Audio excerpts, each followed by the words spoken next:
श्री कृष्ण कन्हैया लाल की जय। श्री निजानंद स्वामी की जय। श्री प्राणनाथ प्यारे की जय। महामत कहे मोमिनो सब बातों का ये मूल, एक काम किया सब हुक्मे आए इमाम मशीह रसूल आए इमाम मसीह रसूल। श्री कृष्ण कन्हैया लाल की। श्रृंगार ग्रंथ का ये 26वां प्रकरण पिछले कई प्रकरणों के साथ में संबंध रखता है। इससे पहले बीच में कुछ प्रकरण आए हैं। उससे पहले श्रृंगार का कलश ऐसा करके एक प्रकरण आया था, और उससे पहले श्रृंगार का वर्णन था। तो श्रृंगार के कलश के बाद में कुछ वो ब्रह्मात्माएँ किस प्रकार से है, दुनिया किस प्रकार से है, उस प्रकार को उसको समझाने का प्रयत्न किया। तो पूर्ण ब्रह्म परमात्मा का श्रृंगार स्वरूप ये सब ब्रह्मात्मा ही समझ सकती है। तो ये कहने का तात्पर्य है। इसलिए ब्रह्मात्माओं में और दुनिया के लोगों में कितना अंतर होता है ये सब समझाया। अब ये 26वां प्रकरण है कलश का कलश। जो श्रृंगार के कलश की बात कही थी, तो उसको बताने के बाद में ही ब्रह्मात्मा और दूसरों में अंतर की बात आई है। फिर कलश का भी कलश ऐसा करके यहाँ वर्णन कर रहे हैं। तो पहले थोड़ी सी भूमिका बांधेंगे और उसके बाद में फिर आगे बताएंगे और कुछ प्रकरण इसकी कंटिन्यूटी में जाएंगे। बशरी मल की और की कही मोहम्मद तीन सूरत। रसूल मोहम्मद ने 3 स्वरूप की बात कही। बशरी मल की और की कारज सारे सिद्ध किए अव्वल बीच आखरत। और ये भी कहा कि अव्वल बीच और आखिर, तो पहले मध्य में और अंतिम में। ये रसूल मोहम्मद ने जिस प्रकार से कहा कुरान और हदीस, उसके अनुसार का यहाँ पर स्पष्टीकरण किया है कि वैदिक परंपरा में दूसरे तरीके से कहा जाता है और कहा गया भी है। तो अव्वल आदि मध्य और अंत अवसान, ये एक परंपरा है। आसमान जिमी के बीच में उस तरह की बात भी आती है। तो ये एक शैली है। ये तीनों मिल किया जहूर, इन तीनों ने मिल करके 3 स्वरूप बशरी मलकी और हकी तीनों ने मिल करके ब्रह्म ज्ञान को प्रकाशित किया। जहूर का तात्पर्य प्रकाश फैलाया। अव्वल आखिर रोशन, आरंभ से लेकर के अंतिम तक आखिर तक प्रकाश फैलाया। हक बैठे इन इल्म में, तो इनका जो दिया हुआ ज्ञान है उसमें ही परमात्मा है। तो वो तो उस तरीके से कहने की शैली है। यथार्थ में कहना क्या चाह रहे हैं, इन तीनों ने परब्रह्म परमात्मा की बात कही है, उनको स्पष्ट करके समझाया है। तो दिल अर्श हुआ मोमिन। तब जब जैसे ब्रह्मात्माएं समझ बैठी और उन्होंने परब्रह्म परमात्मा को अपने हृदय में धारण किया, तब जाकर के उनका हृदय धाम बना है। ये जुआ मैं हक की और बोलता है हुकुम। ये बोलने वाली जिह्वा और इसको शक्ति प्रदान करने वाली चेतना आत्मा, जुआ और मैं का तात्पर्य आत्मा और जुआ जिह्वा, ये दोनों ही पूर्ण ब्रह्म परमात्मा की ही है। तो जिह्वा भी तो आखिर संसार की कल्पना की, वो भी पूर्ण ब्रह्म परमात्मा के कारण ही है। तब संसार बना।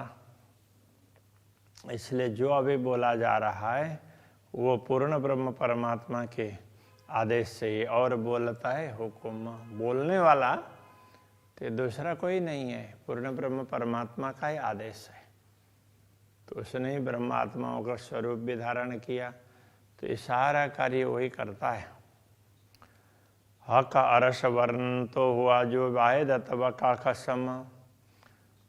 तो पूर्ण ब्रह्म परमात्मा का धाम परम धाम और पूर्ण ब्रह्म परमात्मा के विषय में वर्णन तभी संभव हुआ जो वाहिद बक्का खसम। वाहिद बोलते हैं अद्वैत भाव को, बक्का अखंड, खसम स्वामी। तो पूर्ण ब्रह्म परमात्मा है, अद्वैत धाम परम धाम उसके स्वामी है, और उनके हुक्म से ये सब बताया जा रहा है।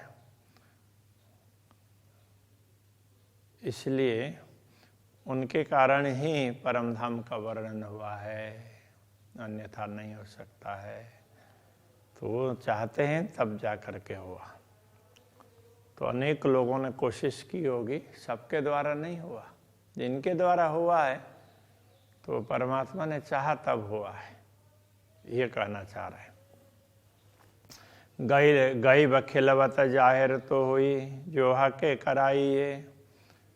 गैब का तात्पर्य रहस्य होता है, गूढ़ बात है। खिलवत एकांत। तो अब यहाँ क्या कहना चाहते हैं, परमधाम का रहस्य स्पष्ट किया गया तो तभी किया गया जो हकें कराई है। पूर्ण ब्रह्म परमात्मा ने चाहा, करवाया तभी हुआ है, अन्यथा नहीं होता। एक खबर नहीं नूर को करी लुदन्नी जाहिर है। परमधाम के सभी रहस्य और उसमें भी खास करके पूर्ण ब्रह्म परमात्मा की लीलाओं के विषय में अक्षर ब्रह्म को भी ख्याल नहीं है। एक खबर नहीं नूर को, अक्षर ब्रह्म को भी इस विषय में ख्याल नहीं है। करी लुदन्नी जाए रहे। अब ये लुदन्नी स्थिर ज्ञान, तारतम ज्ञान ने इसको स्पष्ट करके बता दिया। अब वो तारतम ज्ञान कौन ले आया, तो पूर्ण ब्रह्म परमात्मा का आदेश। तो उसने अलग अलग रूप धारण किए। तो ब्रह्मात्माओं के रूप में, श्यामा जी के रूप में दुनिया में उसी ने धारण किया है। वर्णन किया अरस का सो सब हिसाब अरसई के। परमधाम का वर्णन किया तो शब्द तो लौकिक चुने, किंतु हिसाब किताब जो तरीका है वो परमधाम के हिसाब से ही गया। गिनती सो भी अरस की जो गिनती है हम दुनिया के हिसाब से न गिने, वो परमधाम की गिनती है। ये बातें मोमिन समझेंगे, ये बातें तो ब्रह्मात्माएं ही समझती हैं। या पहाड़ या तिनका सो सब चीज विदा आत्मा। पहाड़ हो या पहाड़ जितना महान बड़ा हो, विशाल, और एक तिनके की तरह से बहुत छोटा हो, सो सब चीज विदा आत्मा। वो सब जितने भी हैं वो आत्मा की भांति है। जैसे आत्मा अक्षरातीत का अंग है, आत्माएं अक्षरातीत के अंग हैं, उस प्रकार तो आत्माओं के भी अंग के रूप में ये सब है। सब देत देखाई जाए ज्यों देखिए माहे चश्मा। तो जैसे चश्मा तो आँख में ही लगाते हैं तो पता चलता ही है ना। तो उस तरह से जैसे आँख के पास में ही है, तो उसी प्रकार से सब देत देखाई जाए। तो जो बाहर दिख रहा है, एक तिनके से लेकर के, एक अणु से लेकर के पूरा धाम, तो ये सब स्पष्ट करके बता दिया। और इस ब्रह्म ज्ञान के माध्यम से तो ये दिख भी सकता है। और भी खूबी रूह नैन की चीज दसों देश की सब देखत। अब यहाँ ब्रह्मात्माओं की विशेषता बता रहे हैं कि ब्रह्मात्माओं की दृष्टि की नयन की विशेषता ये है कि वो दसों दिशाओं की वस्तुओं को देख सकती है। तो इस नश्वर शरीर में आंखें हैं तो कुछ तक दिखता है, 180 डिग्री भी नहीं देखेगा, तो यहाँ से यहाँ तक पूरा नहीं देखेगा। फिर भी बहुत कुछ दिखता है, किंतु परमधाम की आंखें क्या है, तो उससे तो 10 दिशाएं, आत्मा की आंखें उससे तो 10 दिशाएं दिखेगी। पाताल या आसमान की रूह नजरों स्वभावत, पाताल हो या आसमान हो, तो ब्रह्मात्माओं की दृष्टि में सब है। यहाँ कहने का तात्पर्य यह है, तो ब्रह्मात्माओं को सारा ही पता चलता है, पाताल से परमधाम पर्यंत सारा। रूह का ही लक्षण बाहर अंदर नाही दोए, तो ब्रह्मात्माओं के लक्षण ये है वो अंदर कुछ छिपा करके रखें और बाहर से कुछ और बोलें, ऐसा नहीं, दोनों अंदर और बाहर दोनों एक है। तन दिल दो एक ही, रूह कई अतः सोए। तन दिल दोनों एक जैसे हैं। तन का तात्पर्य बाहर जो दिख रहा है, अंदर जो सोचते हैं और बाहर जो दिखता है, इसके लिए यहाँ कह रहे हैं तन और दिल दोनों एक ही लगते हैं। रूह कैयत सोए, कैयत है सोए। तो इस प्रकार का आचरण जिस किसी का भी दिखाई देता है उसको समझना चाहिए कि ये ब्रह्मात्मा है। दूर नजीक भी अरस के सो भी पाइए अरस सहूर। यहाँ ये समझा रहे हैं परमधाम में दूर हो या नजीक जो भी हो, तो वो परमधाम की समझ से समझा जा सकता है, दुनिया की समझ से नहीं समझा जाएगा। परमधाम की बात थोड़ी सी भिन्न प्रकार की है, तो दुनिया के हिसाब से समझना कठिन होता है, इसलिए कहते हैं सो भी पाइए अरस सहूर। तो परमधाम की समझ, परमधाम के प्रकार के समझ हो तभी ये पता चलेगा। तो किसी भी बात को समझने के लिए उसके तरीके से सोचना पड़ता है। तो परमधाम के तरीके से हम समझने का प्रयत्न करेंगे तो नयन चरण अंग तीनों ही एक यादय में हजूर। नयन हो, नयन कमल चरण हो या दूसरे कोई भी अंग हो, एक यादय में हजूर, एक बार याद किया तो भी हजूर का अनुभव कर सकते हैं। तो यहाँ क्या कहना चाह रहे हैं, नयन हो, चरण हो, ये जो भी अब आगे उसमें वो करेंगे चाल मिलाप या दीदार ऐसा करके, तो वो नयनों का काम हो, चरण का काम हो या दूसरे किसी भी अंग का, सबकी दिशा एक ही हो जाती है, एक ही दिशा में सब जाते हैं, तब ऐसा अनुभव होता है। कैसा अनुभव होता है, एक यादय में हजूर। एक बार स्मरण कर लिया तो ब्रह्मात्मा को लगता है कि मैं तो पूर्ण ब्रह्म परमात्मा के चरणों में हूँ।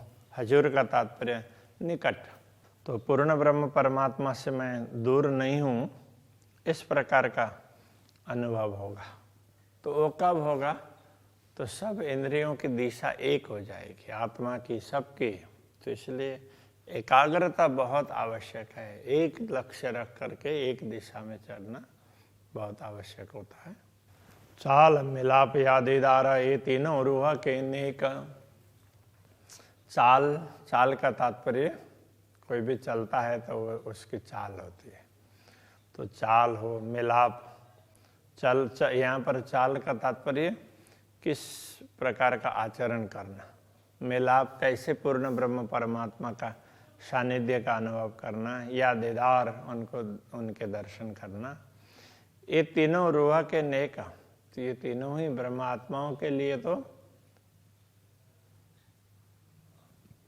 नेक से नेक, अच्छे से अच्छा। तो ये सब ब्रह्मात्मा के लिए बहुत बढ़िया है।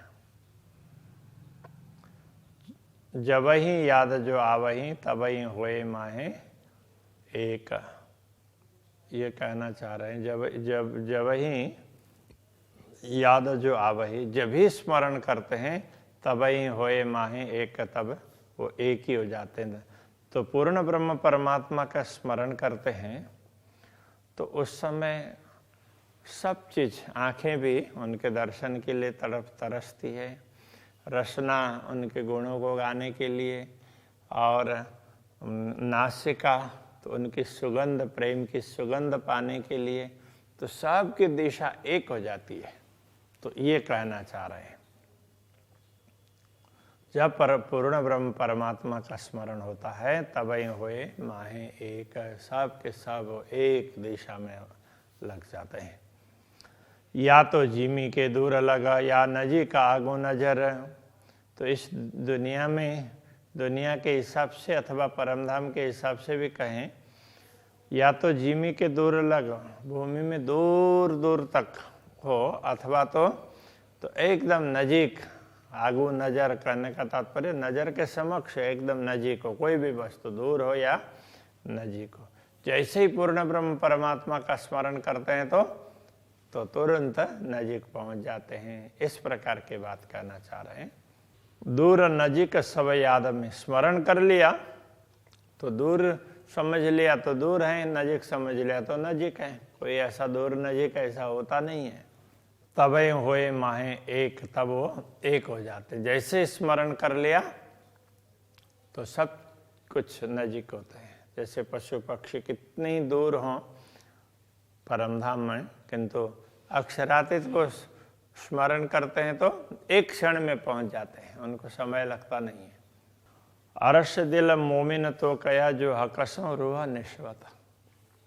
ब्रह्मात्माओं को धाम हृदय ऐसा कहा, तो उसका तात्पर्य क्या है? तो आत्मा का संबंध पूर्ण ब्रह्म परमात्मा से है ना, आत्मा तो उनके अंश स्वरूप है ना, इसीलिए उनको धाम हृदय कहा। उनके हृदय में परमात्मा विराजमान होते हैं, इस तरह से कहा। ना तो अरस दिल आदमी का क्यों कहा जाए ख्वाब में, तो मनुष्य का दिल और ये भी नश्वर जगत में, तो उसको धाम कैसे कह सकता है? दूर हो या नजीक हो, सारा वो एक जैसा ही होता है। स्मरण करते हैं तो दूर का भी नजीक का एक ही है, एक साथ में पहुंचेंगे कहीं भी। ऐसा है। जैसे राज्य के दर्शन की इच्छा हुई तो पशु पक्षी वगैरह किसी भी मानिक पहाड़ के हों या पुखराज पहाड़ के हों, दर्शन की इच्छा हुई तो एक साथ में पहुंच जाएंगे। इस प्रकार से समझना होता है। रूह तन की असल अरश में अरश ख्वाब नहीं तफावत। ये ब्रह्मात्माओं का असली तन परमाधाम में है, परात्मा। तो उसने इस स्वप्न को देखा है। देखने वाली चेतना आत्मा तो वही है, इसलिए उसमें और इसमें कोई अंतर नहीं है, ये समझाना चाह रहे हैं। और इसी चौपाई से आगे जा कर के कहा जाएगा। तो रूह तन की असल अरश में परात्मा तो आत्मा का जो आत्मा का असल है वो तो परात्मा है, वो तो वास्तव में परमधाम में ही है। इसलिए अरश ख्वाब नहीं तफावत है। तो परमधाम की आत्मा हो या दुनिया में शरीर धारण करने वाले ख्वाब की आत्मा हो, स्वप्न देखने वाली, उसमें अंतर नहीं है। इसीलिए तो कया शहरग से नजीक बीच दुनिया न्यामत। तो इस दुनिया में ये बात इसलिए कही कि परमात्मा तो प्राण नली से भी निकट है, क्योंकि परात्मा के तो निकट ही है ना, इसलिए ये आत्मा भी तो परात्मा के अंदर ही है, इसलिए दूर नहीं है, ये बताना चाह रहे हैं। दिल मोमिन अरस तन बीच में, तो ब्रह्मात्माओं का दिल है तो वो परात्मा के अंदर ही है। परात्मा ने ही इस दुनिया को देखा है। उन दिल बीच है ये दिल, तो ब्रह्मात्माओं का ये दिल है, ये भी परात्मा के दिल में ही है, उससे अलग नहीं है। कहने को ये दिल है अरश दिल असल। कहने के लिए ये नश्वर शरीर का दिल है, यथार्थ में तो वो परात्मा का दिल है, उस तरह से ही है। तो जैसे परात्मा के दिल में पूर्ण ब्रह्म परमात्मा विराजमान होते हैं, ऐसे ही इस नश्वर शरीर को धारण करने वाले चेतना है, तो उनके इस नश्वर शरीर के दिल में भी पूर्ण ब्रह्म परमात्मा की छवि अंकित होती है। तो ये दुनिया तो कुछ है नहीं, तो कल्पना कर ली उसके हिसाब से है, यथार्थ में तो कुछ है नहीं। थोड़ी देर दिखाया, इतनी देर के लिए दूर दिखाई दे रहा है, ये समझाना चाह रहे हैं। तो अभी यहीं रखते हैं। श्री कृष्ण कन्हैया लाल की जय। है अरसई दिल असल,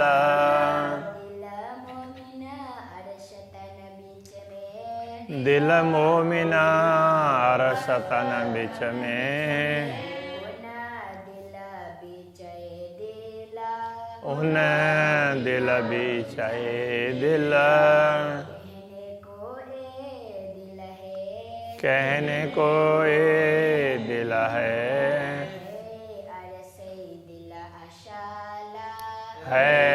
अरसई दिल असाला,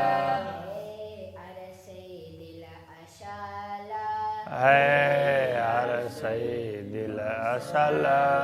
कृष्ण कन्हैया लाल की जय। श्री निजानंद स्वामी की जय। श्री प्राणनाथ प्यारे की जय।